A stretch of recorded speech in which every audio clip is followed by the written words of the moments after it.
আসসালামু আলাইকুম, কি অবস্থা সবার? আশা করি সবাই ভালো আছে। আলহামদুলিল্লাহ আমি অনেক ভালো আছি। তো আমি সময় নষ্ট না করে ডিরেক্টলি ভিডিওতে চলে যাই। আমার ভিডিওর টপিক হচ্ছে ডি ইউনিটের জন্য লাস্ট 3 দিনে তুমি কিভাবে প্রিপারেশন নিবা। তো তুমি যখন ভিডিওটা দেখবা তখন এমনও হইতে পারে যে তোমার কাছে আর 2 দিন আছে বা 1 দিন আছে। তো তুমি সেইভাবে গুছায় প্রিপারেশন নিও। এই লাস্ট মোমেন্টেও এই প্রিপারেশনটা নেওয়া সম্ভব যদি তুমি একটু ডেডিকেশন দেখাও।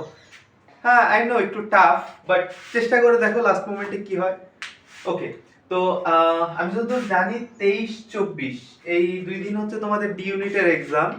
তো সেই ক্ষেত্রে 20-21-22 এই 3 দিন তুমি মোটামুটি টাইম পাবা তোমার পড়া গুছিয়ে ফেলার জন্য। লাস্ট মোমেন্টে কি কি রিভিশন দিবা এটা নিয়ে আমি মূলত কথা বলতে চাচ্ছি।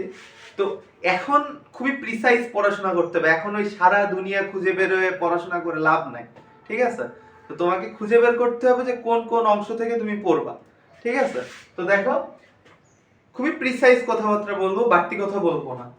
সহজ হিসেবে, তোমরা যারা বোটানি জুলজি প্রিপারেশন নিছো মূল বই থেকে, অনলি দাগানো লাইন পড়ছো, তারা এক্সট্রা আর একটা কিছু পড়বা না, জাস্ট ওই দাগানো লাইনগুলোই রিভিশন দিবা, বারবার বারবার রিভিশন দিতে থাকবা যতক্ষণ না তোমার মনে হবে যে হ্যাঁ তুমি মেন্টালি স্যাটিসফাইড, আমার সব পড়া হয়েছে, এমন যতক্ষণ না মনে হবে ততক্ষণ পর্যন্ত রিভিশন দিতে থাকবা।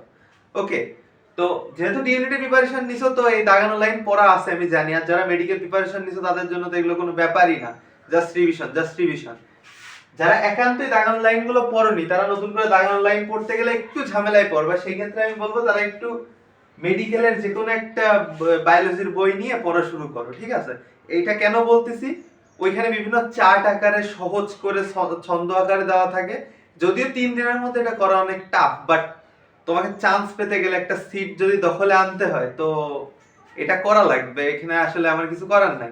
ওকে, তো মেডিকেলের যে কোনো একটা বই নিয়ে তুমি তোমার মতো করে প্রিপারেশন শুরু করে দিও, ঠিক আছে? এটা নিয়ে বেশি কিছু বলবো না। কেমিস্ট্রিটা আমি একটু শর্ট করে ফেলবো। তোমার কিন্তু এই 3টা সাবজেক্ট, আমি কিন্তু আইকিউ টাইকিউ এগুলোতে এত বেশি ফোকাস দিচ্ছি না। এই 3টা সাবজেক্ট দিয়ে তোমার মোটামুটি মার্ক তুলে ফেলতে হবে, ঠিক আছে? তো কেমিস্ট্রিতে কি করব? কেমিস্ট্রিতে হাজারি যারা কিছুই পড়োনি, ধরে নিলাম কিছুই পড়োনি, তারা কি করবা? হাজারি নাকসারের বইয়ের ফার্স্ট পেপার সেকেন্ড পেপার নিবা।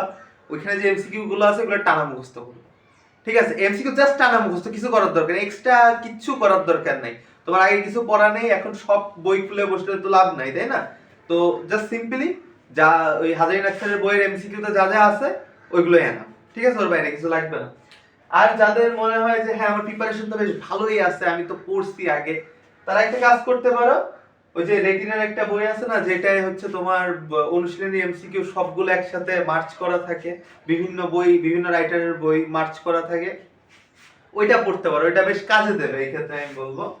তো এটা ফলো করতে পারো।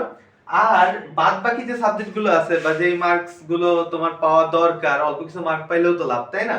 ওইগুলো জেইউ এর কোশ্চেন ব্যাংক দেখে গেলেই হবে, ঠিক আছে? কারণ এটা লাস্ট মোমেন্টে রিভিশনের জন্য বলতেছি, ঠিক আছে? এই শর্টকাট প্রিপারেশন আমি সাধারণত সাজেস্ট করি না, বাট যেহেতু লাস্ট টাইম তোমাকে একটু শর্টকাট প্রিপারেশন নিয়ে আগাইতে হবে। ওকে, আচ্ছা, নেক্সট কি কি ভিডিও লাগে বলো, আর আমি খুব তাড়াতাড়ি কতগুলো অ্যান্সার করতে হবে, টাইম ম্যানেজমেন্ট, এগুলো নিয়ে আর কি খুব তাড়াতাড়ি ভিডিও দিব। Don't worry. আল্লাহ হাফেজ।